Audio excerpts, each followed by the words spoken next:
guys! Welcome to my channel. So, eto guys. Dalawa yung microphone ko. Eto, wala siyang ganito. Then, eto naman is set nito. Kita ko sa inyo paano mag-connect. Only Bluetooth lang. And this, bumili pa ako nito kasi akala ko ano siya, kailangan. So, i-turn on natin. So, turn on na siya. Then, i-connect natin to. Connect natin to dito.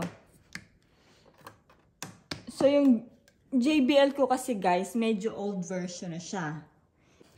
Ano ba to? Adapter ba to tawag nito? Ganito.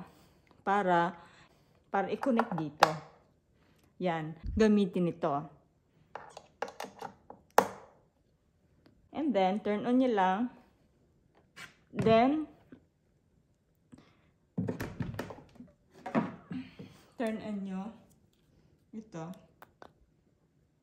Hello. Hindi pa lang gamitin ng walang ganito. Using Bluetooth only. Ito. To-turn on natin lang. Yung Bluetooth. Hello. Hello. Hello.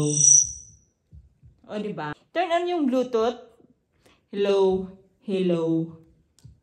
See? Without this, hindi ko ginamit nito. Naka-turn on na siya. So, ito naman. Hello. Hello. Ganun lang siya kagadali, guys. So, yun lang siya. Ngayon, guys, pag-aralan muna natin paano i-connect ang JBL speaker sa TV. Make sure yung TV nyo ay Smart TV para makakonect yung speaker sa TV. So, punta kayo sa settings. Then, eto, all settings. Hanapin nyo lang yung all settings.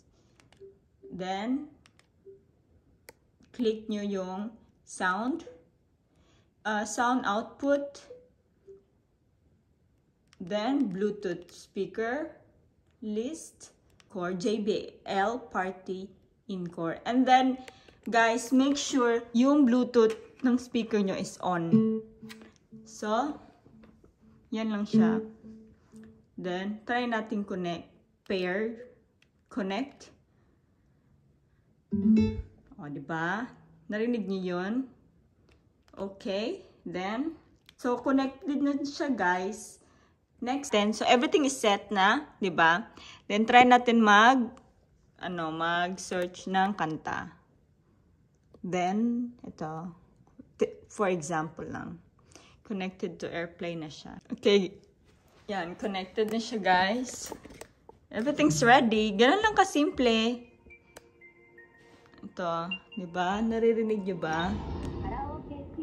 Hello. Hello. Hello, mic test. Hello, mic testing. So, yun lang, guys. Please subscribe to my channel. And thank you so much for watching.